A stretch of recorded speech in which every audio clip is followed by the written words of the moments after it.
All right, hello and welcome back. It's your boy Hank Hackerson at Hank Hacks Hackers, your favorite network and system attacker.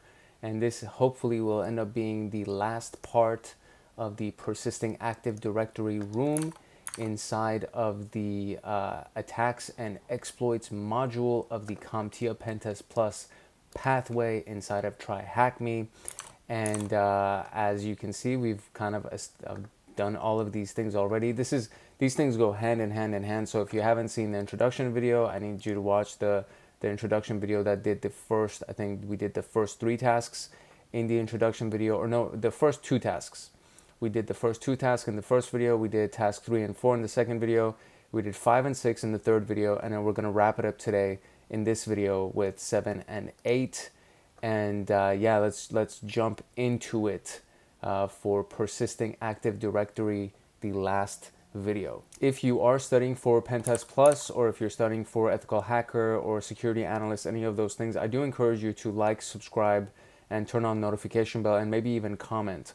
When you do any of those things, you will see our videos pop up in your YouTube timeline, and then you'll see more of it in your feed, and you can kind of follow me that way. Or if you actually turn on the notification bell after you subscribe, you'll actually get notified the next time that a video comes out. And we're almost done with the PenTest Plus pathway anyways. So you have all of these things that are available on the YouTube channel.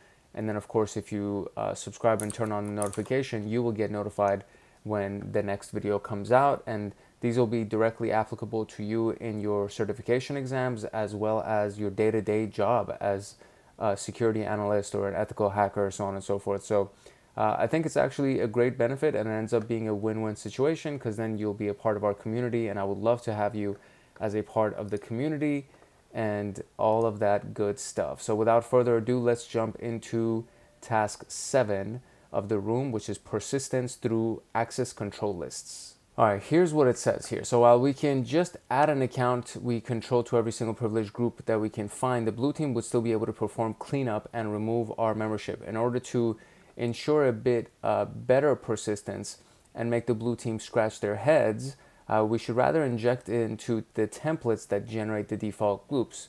By injecting into these templates, even if they remove our membership, we just need to wait until the template refreshes, and now we'll be granted membership again. One such template is the admin SD holder container, and this container exists in every AD domain, and its access control list, ACL, is used as a template to copy permissions to all the protected groups. Protected groups include privileged groups such as the domain admins, administrators, enterprise admins, schema admins, and if you're looking for a full list of the groups, we can find them here.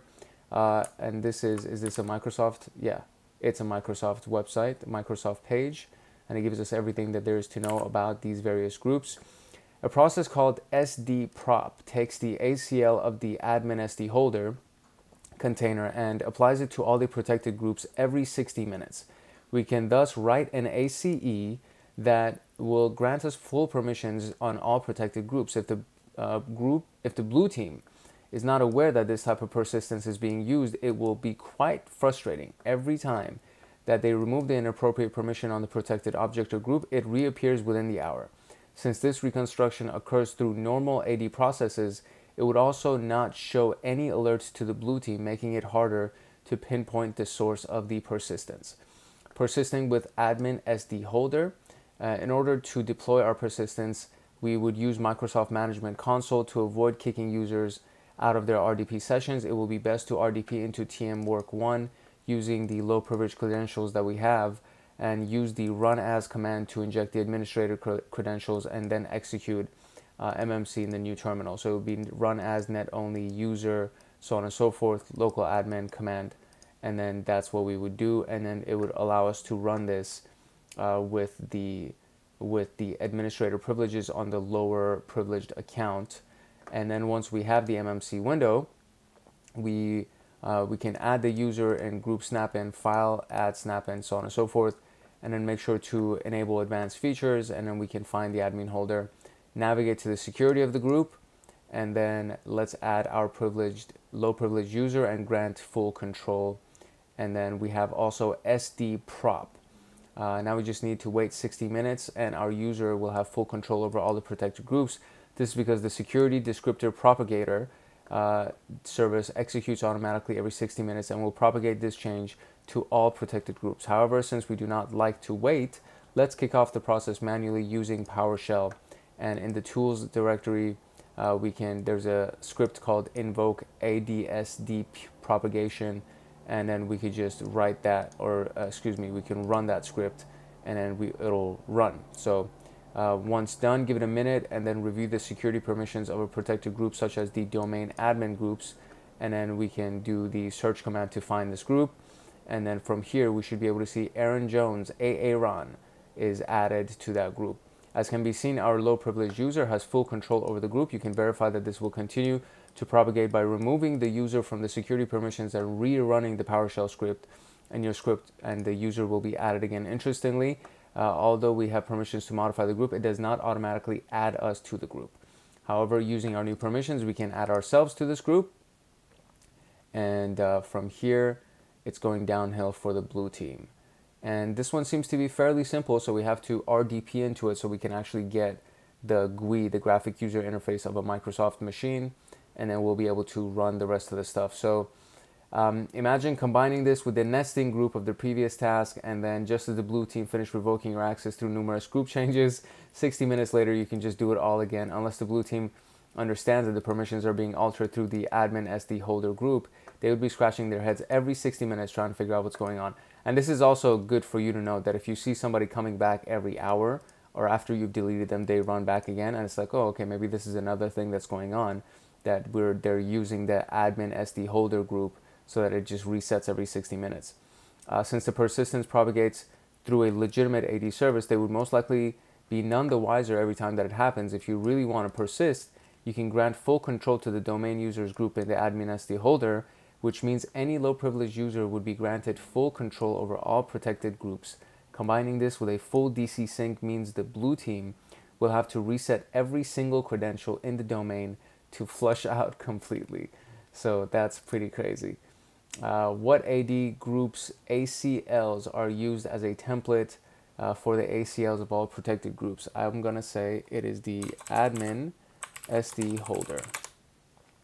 And what AD service updates the ACLs of all protected groups to match that of the template? And so what AD service updates the ACLs? I believe it's called SD prop. Very good.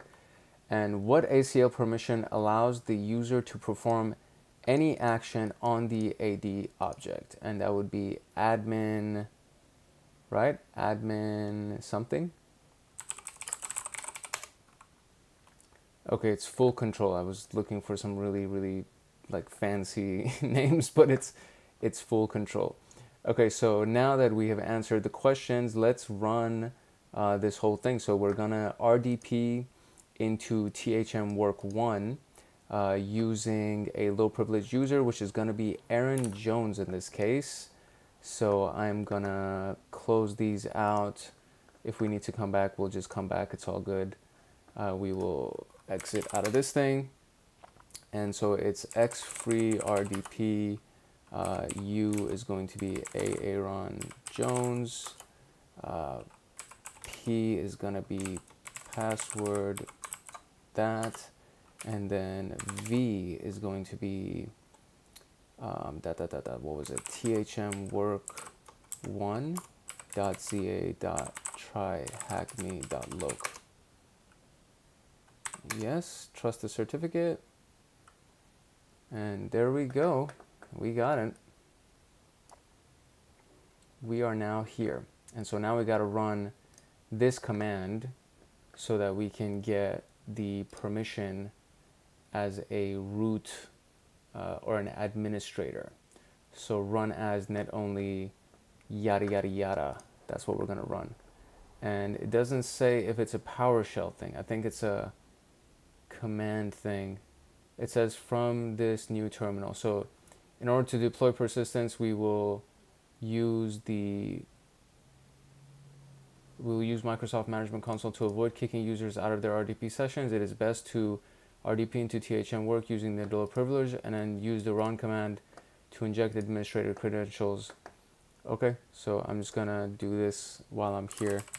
We could have probably done it without doing the full RDP, but I think it's better to do this. So run as net only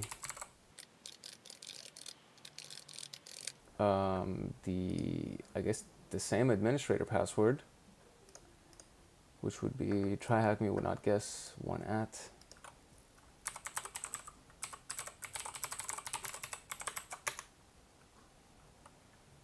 Okay, that worked. So there we go. Okay, so now we're here, and then so I have the thing, and so from here I will do what? Run the MMC, or I think the command is just MMC. Oh, there you go. So it says console1 console root. It does not look like the stuff that we saw over there though.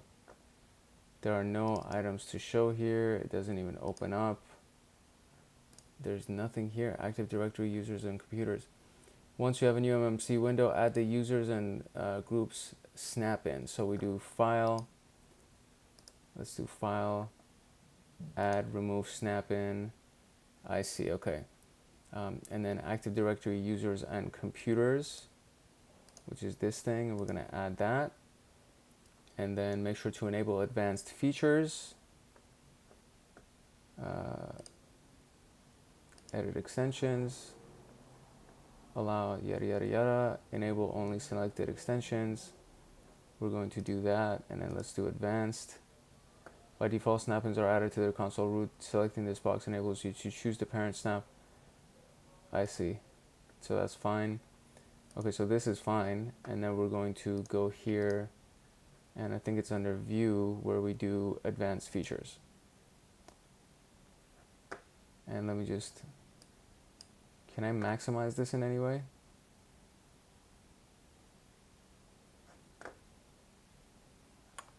Okay, it doesn't seem like I can maximize it, so I'm just going to zoom in as best as I can so you guys could see this a little bit better. And once we are here, Active Directory users, we can open this up and go to TryHackMe, and then we can go to System, and then we have Admin SD Holder. So maybe I can just maximize this thing so that we can have a bigger view of this. And then Admin SD Holder. And inside this, it seems that there's nothing. So we can find the admin SD holder under domain and system, navigate to the security of the group by right clicking on this and going to properties and then security. And then we have everyone over here. And then we want to add the low privilege user. So we're going to click add. And then we're going to look for Aaron Jones. There's multiple Aaron Jones. Look at that. These are all the nested groups that we made in the last video. That's cool. So I'm just going to add the main one. And we now have Aaron Jones added. And allow on full control. So we want to allow all the full control. And then click OK. So just like that, we have added him to the admin SD holder. And so now that that's done, we can move on to PowerShell and open up the tools and invoke AD SD propagation. So I can go into here, and if I just do PowerShell, it'll open up PowerShell for me. And then I'm going to go to CD tools. And here there should be a module called invoke something, right? Okay, so it worked. And we verified this way. I was trying to do something based on some documentation that I read, and it wasn't letting me do it. And I couldn't invoke this propagation script that they were talking about. But it's literally, I mean, it's right here.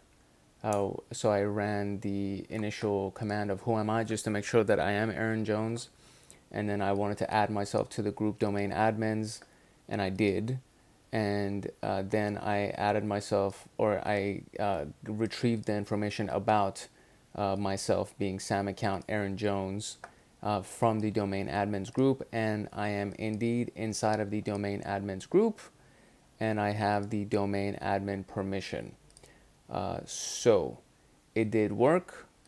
This was one of those things that this piece of it I feel like was unnecessary, or maybe it's outdated because this doesn't exist on the system. So trying to import this module wasn't working. There was no valid module that existed to be able to propagate that manually, but it's here. So it does work when we did what we did and we escalated our privileges inside the original command prompt. No, we don't need to save this right now. When we escalated our privileges inside the original command prompt, when we came in and then we did run as, and this is the, I'll show you what the command was right here. Not MSFVenom, excuse me, access controllers. When we did the run as, and then we escalated the command prompt as an administrator and then opened this up, and then we added ourselves and gave ourselves full permission, we were able to just verify that by going to the get AD domain, or get AD, excuse me, not AD domain, but get AD group member. We were able to add ourselves and we were able to verify ourselves, which means that we actually have permission as Aaron Jones. So we are Aaron Jones, and we were able to add ourselves to domain admins and then verify that by looking at our name inside of the domain admin group. So it did work. It was just that one piece, this piece, that kind of seems a little bit either unnecessary or, I don't know, outdated maybe, not sure. If you have anything, comment on this. If you have any comments on that, please let me know. I would very much love to, be corrected. If I'm incorrect, please let me know. Please, please, please correct me and educate me in this context. I am learning just like you as we go through this. As you can tell, I have not done these tasks before. So I'm trying to teach and learn at the same time while going through everything together. So anyways, let us move on to persistence through GPOs. Persistence through GPOs, which are group policy objects. We should be familiar with GPOs based on all of the different enumeration, attack, and exploitation techniques that we've discussed. In AD group, GPOs provide central mechanism to manage the local policy configuration of all domain-joined machines. This includes configurations such as membership to restricted groups, firewalls, and AV configuration, meaning antivirus configuration, and which scripts should be executed upon startup, which is an excellent tool for management. While this is an excellent tool for management, it can be targeted by attackers to deploy persistence across the entire estate. So domain-wide persistence. Restricted group membership. This could allow us administrative access to all the hosts on the domain. And logon script deployment. This will ensure that we get a shell callback every time a user authenticates. And for this, we are going to be using MSFVenom, one of my favorite tools. So before we can create it, we need to first create a shell listener and the actual bat file that will execute our shell. So let's start by generating a basic shell. This is going to be ran inside of the attack box, and then the L host is going to be our persist AD host because we have modified and resolved our DNS. And then once we do that, make sure to add your username to the binary name to avoid overwriting the shells of other users. Windows allows us to execute batch or PowerShell scripts through the logon GPO. Batch scripts are often more stable than PowerShell scripts, so let's create one that will copy our executable to the host and execute it once a user authenticates. Create the following script called Aaron Jones script batch on the attack box, and this is going to be done by doing this command. So we're going to copy this whole thing, including the shell. So the name itself is going to be Aaron Jones, which is this thing right here. So whatever this ended up being as, it's going to be turned, it's going to be copied from here to here. And then we're going to add a timeout and all that stuff. You will see that the shell script executes 3 commands chained together with the AND.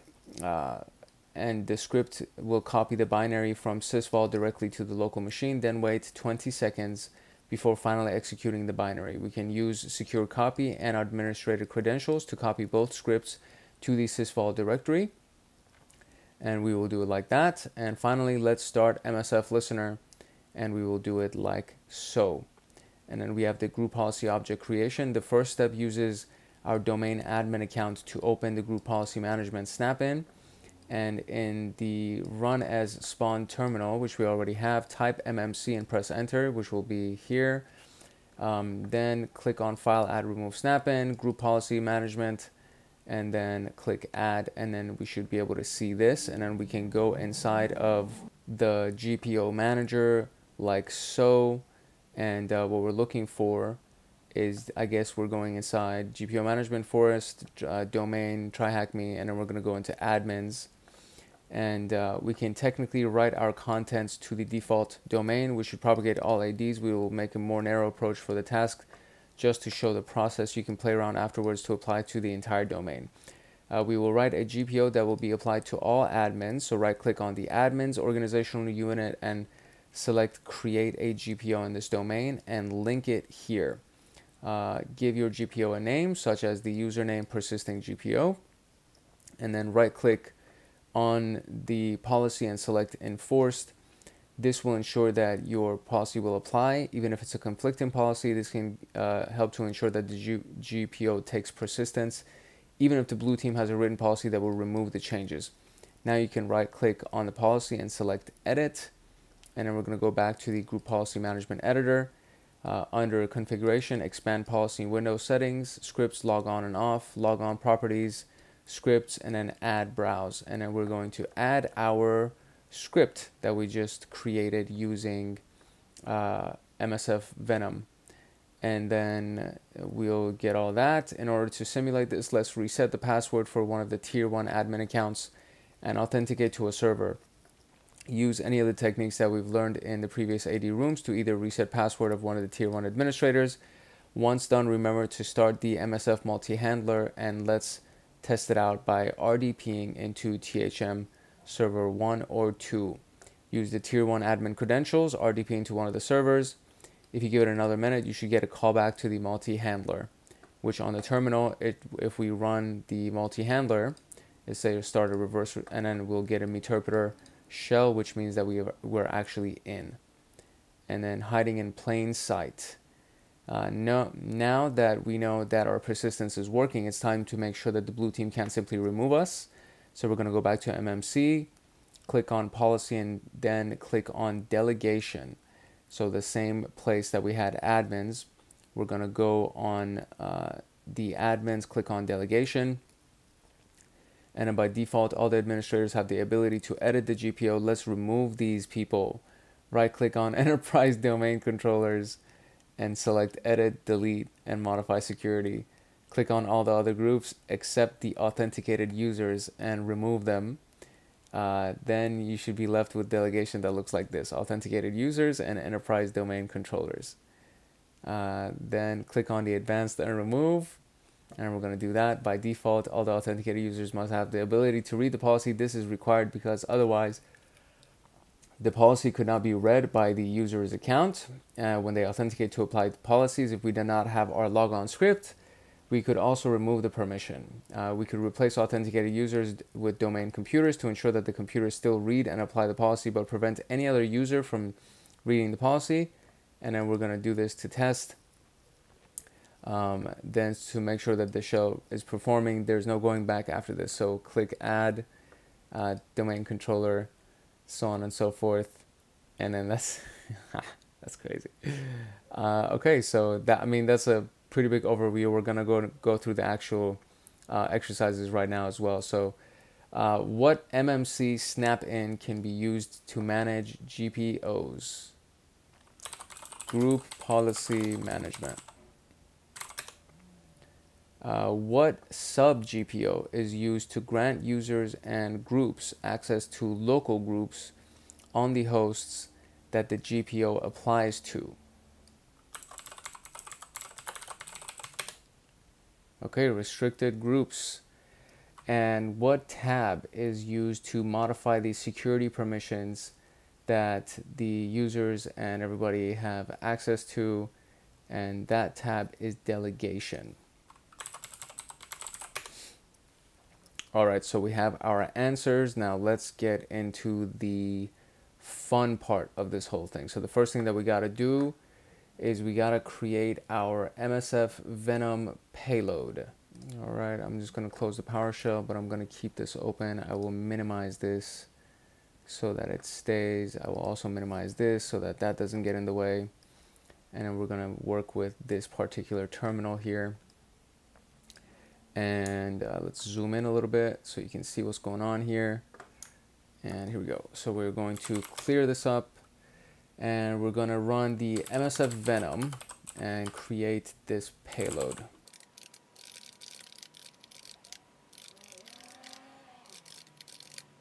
All right, so there's the command. That usually takes maybe 30 seconds to a minute to get done. And then after that's done, we are going to copy it and create a batch file. So we're going to do this by creating a script for batch.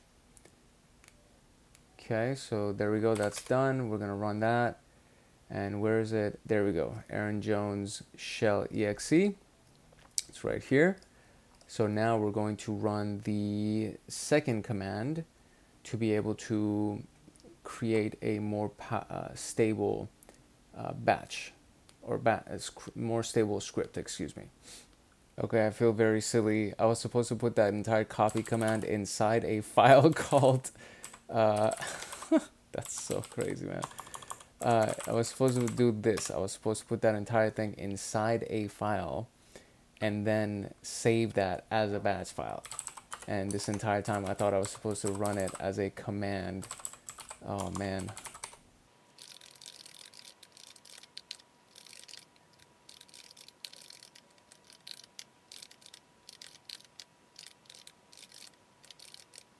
All right, so that's the script. Copy ZA TryHackMe, sysvol, ZA TryHackMe, scripts, Aaron Jones shell.exe, and then it's going to be in the ctemp, Aaron Jones shell.exe, and timeout 20 seconds, and okay, very good. That is the script. So now we're going to write this, and that's done. And now we have two things. There's the shell executable, and then there's the batch executable. Okay, great. So now what we're going to do is we're going to copy those two files inside of, we're going to send it to the Windows machine. All right, so secure copy is what we're doing here. So secure copy, the first one is the Aaron Jones script.batch file, and then that's going to go to the ZA administrator.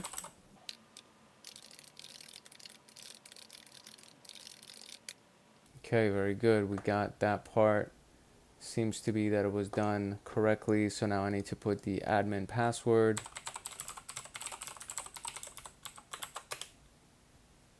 Okay, that seems to be done properly. Great. Now I need to do the same thing except with the executable file.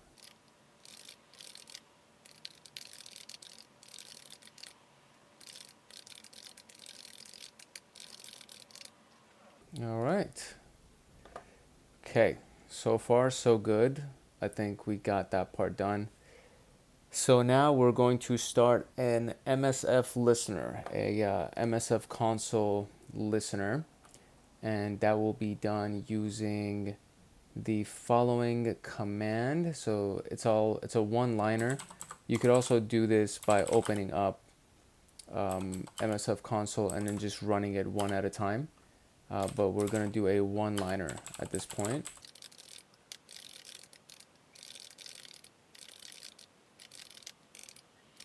Okay, so that's all good.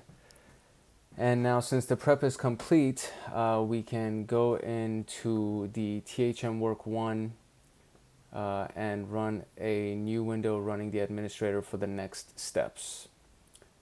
So let's see here.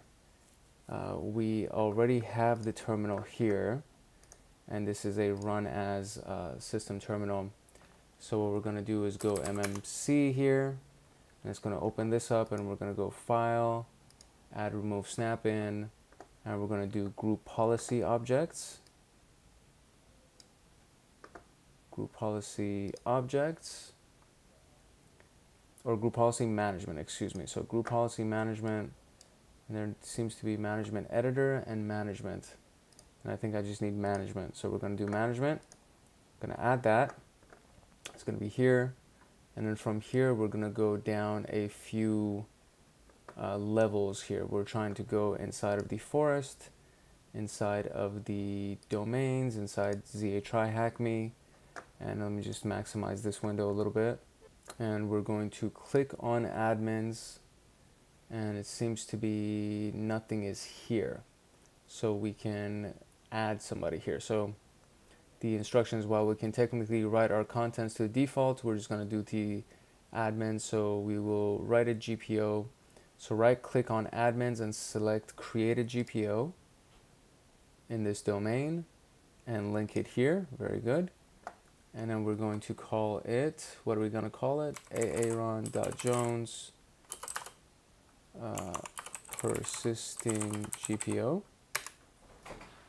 And then from here, we are going to go to, okay, so I gotta do the RDP using the admin. So U is going to be administrator, and then P is going to be TryHackMe could not, one at, like that I think. It's TryHackMe would not guess, one at, and then the V is going to be THM work one.za.tryhackme.loc. Okay, we got that. And now what we want to do is we want to do the run as to create a shell, a specific command line, so cmd.exe. And we're going to do the run as.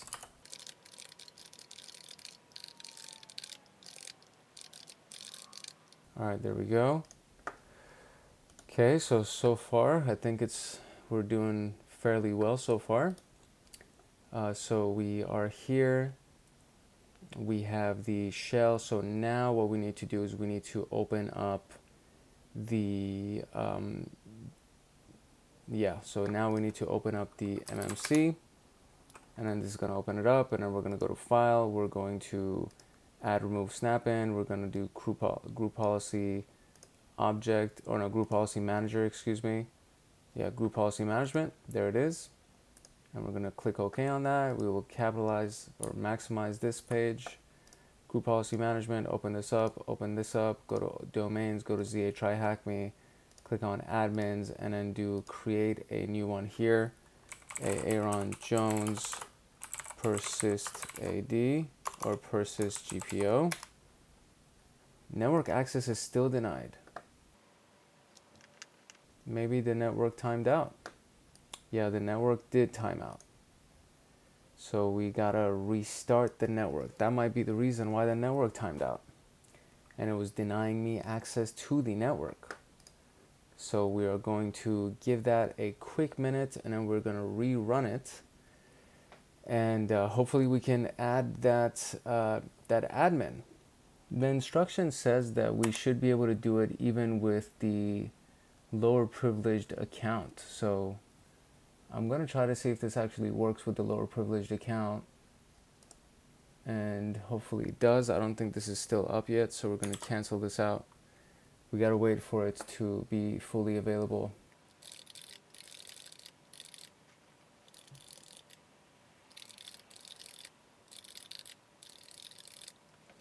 Okay, so we have run across a little problem here. The network is down, and it will not let me continue with the rest of this exercise. So these are very, very dissatisfying moments because we got the answers to the questions and technically the task is complete, but technically we weren't able to complete the entire exercise. And it hurts, man. It hurts my feelings when stuff like this happens and I'm not able to complete the entire exercise. It happened. Well, it didn't. The problem earlier from the last one for certificates, I found out. So in episode 2, I think it was in the part 2 of this series, I was running across an issue with the certificates, and I found out it was because I didn't get the password for the lower privileged account, which is Aaron Jones, and then I, downloaded his hash, and then you can just go watch this whole thing. I downloaded his hash from the hash dump that we did when we did DC sync, and then from there we have his password, and so from there we were able to log on as Aaron Jones, and we were able to complete the remaining tasks for task 5 and task 6. They both required very similar circumstances as task 4. So all of this stuff I'm okay with because certificates, this was one of the things that also gave me an issue, but I figured it out in the following recording. So this is going to be recording 4 that we're on right now. In recording 3, I figured out the issue that was going on in recording 2, basically. But now I'm stuck with this particular situation where the network won't let me do RDP into the system, and it keeps giving me this kind of a error right here. And even if I run the administrator command with the administrator password, it still gives me the same issue where it basically says, it's possible that someone's doing something nasty, eavesdropping or man in the middle attack, and it's also possible that a host key has been changed, so on and so forth. So it's very, very annoying because I would understand if maybe like the password for Aaron Jones had changed, but the password for administrator has stayed the same the entire time. This is it's the username and password inside of this section. So this has not changed at all. And I restarted the network and I reset this button right here. There were 4 out of 5 people that had requested it. And so I was the 5th one that requested it. And then we reset the entire network to be able to get access to this. And still it's not letting me log into it to complete the rest of this task, which is very, very dissatisfying. It's anticlimactic is another way of saying it, basically. So we were able to get this far where we created the MSF console exploit, and then we did even get this far. We got all the way over here and we got to this portion, and I was trying to add the persisting group policy to the admins group, but that was when the network needed to be reset, and so it kicked me out, and that part didn't work. So yeah, anticlimactic, dissatisfying to say the least. But the instructions are, they're fairly clear, right? So we had a previous run as terminal that we did from the previous task in the persisting through access control list, and this is what it means. So when you do remote desktop into Aaron Jones's or any of the lower privileged users, you do run as, and then it'll give you an administrator command prompt. And so they're telling us to use the administrator command prompt in this case. And once we use the administrator command prompt, we can type MMC to open up the management so that we can go and add the group policy management, snap in, and then from here we can go inside of open up these individual sections and get into the TryHackMe domain here, and then from there click on admins, right click on admin, and then you're going to add what is the specific command that they said. It would be right here. It's right click on admin and select create a GPO in this domain and link it here. So when you right click on it, that's the full command, and it's at the very top. You right click and it gives you that. And then from there you just give it a name, and then you right click on the group policy itself and select enforced so that you can enforce it. And from there you go back into the group policy management editor under user configuration, excuse me, you expand policies and Windows settings. So you go into policies. So under user configuration, you open policies, and then you go into Windows settings, and then select scripts for logon and log off scripts. And then you right click on the logon portion, go on properties, scripts tab, and then add the two scripts that we transferred to it earlier using these commands, right? So we secure copied from the attack box into the administrator account on that machine, and then it should be in the scripts location. So this is where it was, the ZA TryHackMe sysvol, ZA TryHackMe scripts, and then these are where the two scripts are. And then so we would add our batch and binary files, and then select the batch file and click open and OK, click apply and OK. This will ensure that every time admin tier 1 or tier 2 or tier 0 logs into any machine, we get a callback. And in order to simulate this, we're going to reset the password for one of the admin accounts and any other techniques that we've learned in the previous AD rooms, which they're all available on the channel, so you can just go into any of those and learn how to reset the password. I mean, you should have watched that before you did this. So you should have watched those videos, so you should already know how to do this, but then you just reset any of the tier 1 administrators' passwords.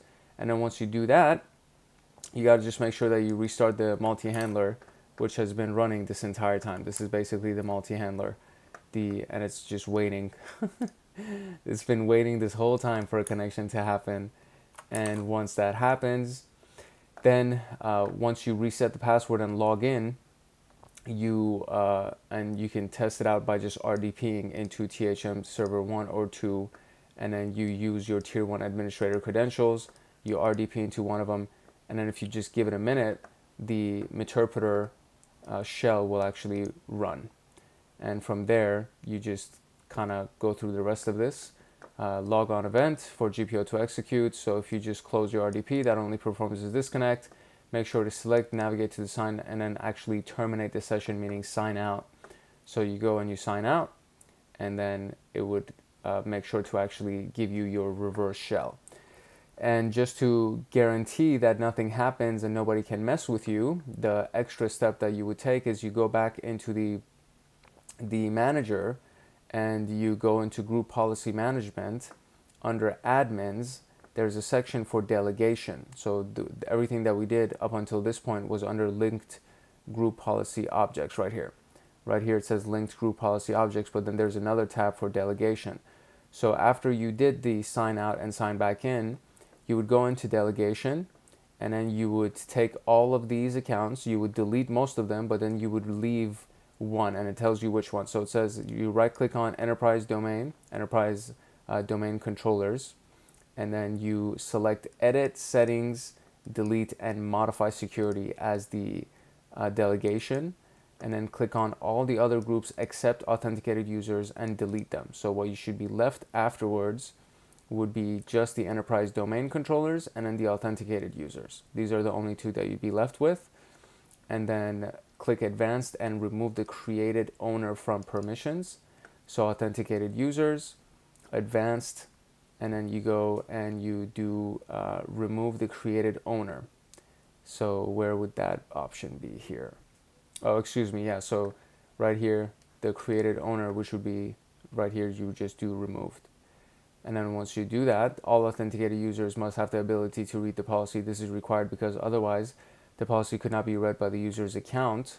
If we did not have our logon script, we could also remove this permission to make sure that almost no one would be able to read the policy. We could replace authenticated users with domain computers to ensure that domain can still read and apply the policy, but prevent any user from reading the policy. So to do this, we would add, but remember that you're not going to, remember that this result is not going to get a shell callback upon authentication, since the user will not be able to read the PowerShell script. So make sure to test the shell before performing these steps. There's no going back after that.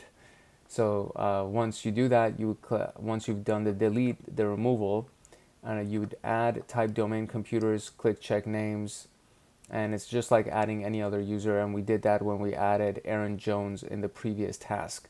So you would just go right here, click on add, and then you would type in domain controllers, then you click check names, and then it shows you the full path for domain controllers. You click OK, select read permissions under the permissions that they can get right here, which is read. So you just give them allow read permissions, and then authenticated users, remove them. So before you remove the authenticated user, you need to add the domain controllers or domain computers. And then once you've added in and you've given them read permissions, you then remove the authenticated users.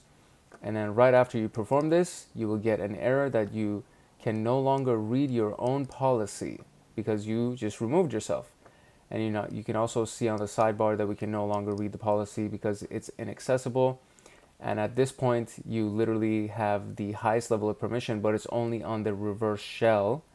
And the blue team would not be able to remove the group policy unless they impersonated the machine account of a domain controller. It makes it very hard to first discover, and even if they do discover it, it would be incredibly hard to remove it. We don't even have the required permission to interface with our policy anymore, so no one will have to stay there until the network is reset performed, meaning they literally have to reset their entire network and verify that the GPO is still applied by RDPing into one of the THM servers. So this is like the highest level of persistence, and you would not do this in a penetration testing exercise. You would not go and remove them and remove authenticated users and all of these other groups. You would not do that. You can kind of demonstrate that this is what you would do. You would simulate that this is what you would do, but you would not actually do it, because if you did do this, then they would have to reset their entire network, meaning all of the computers have to be reset to factory settings, their entire server, everything has to be reset to factory settings. And that's just not good. If you wanted to hack somebody, sure, but you're not doing that because it's super illegal, it's a felony, and there's a lot of bad things that could happen to you, and it's, people think that if you got caught as a hacker, they're just going to send you to jail, but that's not how it works. The government is going to say, oh, okay, you know what, instead of sending you to jail, now you're going to work for us for the rest of your life. And instead of being in jail, you're going to be a slave to the government for the rest of your life, which some may argue is worse than jail. So you don't do this kind of stuff without permission. You don't do any of these things illegally. You only do it in a controlled environment with controlled settings, and you have permission to do these things. And then even so, you don't actually do this last piece where you remove their users, and you don't do that. This is something that is done in simulation mode only, meaning you tell them, hey, this is what I could do because I got access to your system, and this is what we can do from here on, but we're not going to do that because you would need to reset your entire network if we did that. So that's kind of the gist of how we achieved the end of this section after we got our reverse shell and we were able to add our group policy. So that is it for persistence through group policy objects. Now let's jump into the conclusion of this room, this final conclusion of this room. Believe it or not, there are still a lot of other things that you can do to persist in AD. Some of these do work better than others, and in order to make sure that you can't be removed, you will have to think creatively about it. However, again, I don't know how deep you want to go with this, because if you're working with a blue team, you're not trying to do permanent damage. You're not trying to destroy their entire network. You're trying to just expose their vulnerabilities so that they can patch it and make sure that it gets fixed. So it's kind of one of those things where it's like you want to find all of the vulnerabilities, but you do not want to actually take that shot because it's going to destroy their entire network. So in this situation, there are additional persistence settings that you can look at. This is not an exhaustive list. That means there's a lot of other stuff that we could do, and we're going to get more advanced into it. So skeleton keys using Mimikatz, which we've done several times inside of this particular room. The default password that will work for any account in the domain. Normal passwords will still work, making it hard to know what this attack is taking place. This default password can be used to impersonate any account in the domain. The directory service restore mode is another one. Domain controllers have an internal break glass administrator account that's called DSRM. The password is set when the server is promoted to a domain controller and is seldom changed. This password is used in cases of emergencies to recover the domain controller. An attacker can extract this password using Mimikatz and use it to gain persistent administrative access to domain controllers. Malicious security support provider, SSP. Exploiting the SSP interface, it's possible to add new SSPs. We can add Mimikatz MimiLib, which is the Mimi library, as an SSP that would log all the credentials of authentication attempts to a file. We can specify network location for logging, which would allow MimiLib to send us credentials as users, and then computer accounts. The passwords for machine accounts are normally rotated every 30 days. However, we can alter a password of a machine account, which would stop automatic rotation. Together with this, we can grant the machine account administrative access. This will allow us to use the computer account as a normal account and then do administrative activities. So this is a lot of stuff. And this is literally not even the tip of the iceberg. The mitigations, so the solutions to this, right? We did all of this hacking. Now it's like, what are the solutions?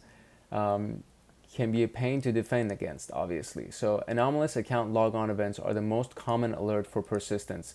Anytime credentials break the tiering model, it can be a result of persistence.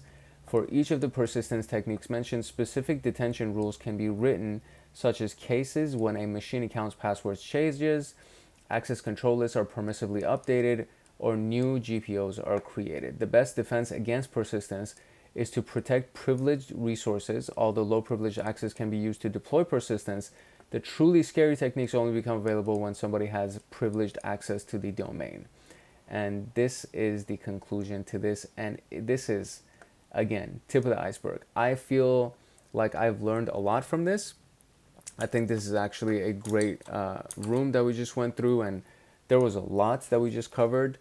But again, it's just the tip of the iceberg. And then there is another one at the very bottom, which is credentials harvesting, which we're going to go into. That it sounds like we're just going to learn how to harvest credentials and just download a bunch of usernames and passwords. But what we went through in this room is how to get in the system and stay in the system. And this is one of those really, like, I'm going to repeat this room several times just for myself, just so I can get a really, really good hang of it. And just, I would go through the rest of the breaching AD and enumerating AD and all those exercises as well. And I would recommend you go through those videos because they're on the channel already, and just use all of those to expand your knowledge, because 80% of all businesses and government entities use Microsoft Windows. They do not use Linux or Mac OS or anything like that. So to know how to break into Microsoft and then stay in Microsoft is a very, very big deal as a penetration tester. And this is one of those really, really big skill sets. So I would highly recommend that you review this multiple times and go through this room and do all those great things, just so you can get masterful at this tactic. Hopefully you learned something from this video and from this series that we just ran on Persisting Active Directory. I wish I could have done better. I feel like I didn't do as well as I have done with other exercises, but hopefully you still learned a lot. And yeah, I would love it for you to join the community, and definitely leave comments if you find something or find a strategy that I missed, or you found a problem to one of the, or found a solution to one of the problems that I ran through. I would love for you to join the community. So like, subscribe, turn on the notification bell, drop a comment, all that good stuff, and join us as we continue our path down the PenTest Plus Ethical Hacker and Security Analyst modules and pathways. It's your boy Hank Hackerson at Hank Hacks Hackers, your favorite network and system attacker. If no one else loves you, Hank loves you. Love, peace, and chicken grease. I will see you in the next video. Later.